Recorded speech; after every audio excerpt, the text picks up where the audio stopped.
L'intelligence artificielle, on le sait, a un drôle de problème de mémoire, mais une technologie qui est en train de changer la donne. Aujourd'hui, on décortique ce qu'on appelle la génération augmentée par récupération, ou RAG pour les intimes. Bon, pour bien comprendre, faut faire un petit retour en arrière. Le 30 novembre 2022, OpenAI lance ChatGPT et wow, le monde est complètement fasciné. Sauf que, très vite, on a compris que la mémoire de cette IA-là, c'était pas du tout ce qu'on pensait. Tout le monde s'est mis à utiliser ces fameux grands modèles de langage, les LLM, pour à peu près n'importe quoi. Et c'est là qu'on a commencé à frapper un mur, à découvrir de grosses faiblesses. Et ça nous amène à ce que certains appellent la malédiction des LLM. En gros, c'est deux problèmes principaux. De côté, le premier problème, c'est la date limite de connaissance. Pensez-y. Le savoir de GPT-4, par exemple, il s'arrête net en avril 2023. De l'autre côté, et c'est peut-être pire, il y a les hallucinations.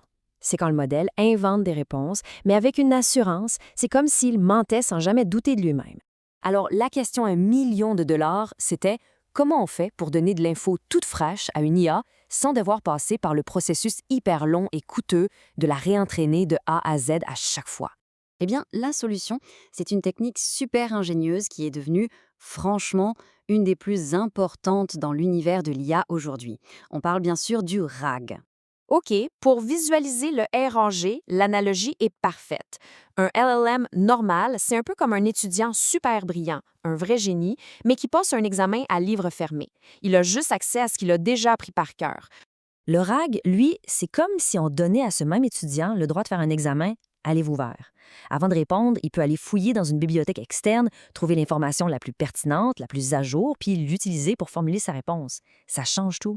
Alors, cette approche d'examen à livre ouvert, c'est là que ça devient vraiment intéressant, parce que ça vient régler directement les deux gros problèmes dont on parlait tantôt. Premièrement, le savoir devient pas mal illimité. Le LLM n'est plus coincé avec ses données. Il peut aller voir des documents privés ou même le web en temps réel. Deuxièmement, ça réduit massivement les hallucinations. Ben oui, quand il a accès aux vrais faits, il est beaucoup moins porté à inventer des affaires. Et le gros bonus, il peut souvent citer ses sources. La transparence, c'est quand même un gros plus. OK, c'est bien beau tout ça, mais comment ça marche, pour vrai? Comment on construit cette fameuse bibliothèque pour l'IA? Bon, en voyant un schéma comme ça peut avoir l'air super complexe, mais il ne faut pas paniquer. Le concept de base est vraiment simple. On peut le séparer en deux grosses phases, la phase de préparation puis la phase de réponse. La première phase, c'est le travail hors ligne. On prend plein de documents puis on les charge. Ensuite, on les coupe en petits morceaux. La magie arrive à la troisième étape. On transforme ces morceaux de texte en chiffres, en vecteurs. C'est comme traduire du français en langage machine. Finalement, on stocke tout ça dans une base de données spéciale qui est conçue pour faire des recherches ultra rapides. Alors, une fois que la bibliothèque est construite, là, le deuxième pipeline embarque. C'est la partie en temps réel, celle qui s'active à chaque fois qu'on pose une question. C'est le fameux récupérer l'info, l'augmenter au prompt, puis générer la réponse. Il ne faut pas penser que c'est juste la théorie, là. Le RAG, c'est déjà partout autour de nous dans des applications commerciales vraiment impressionnantes. On le retrouve par exemple dans des systèmes qui permettent de chatter avec les documents d'une entreprise. Ça sert aussi à personnaliser les chatbots du service à la clientèle. On s'en sert pour la génération de contenu, les moteurs de recommandation. Bref, ça améliore même nos assistants virtuels en leur donnant beaucoup plus de contexte. Un des exemples les plus cool, c'est dans le sport. IBM, pendant le US Open de 2023, a utilisé le RAG pour faire des commentaires sportifs. Le système allait chercher les données du match en direct et les donnait à un LLM qui, lui, générait des analyses à la volée. C'est quand même fou.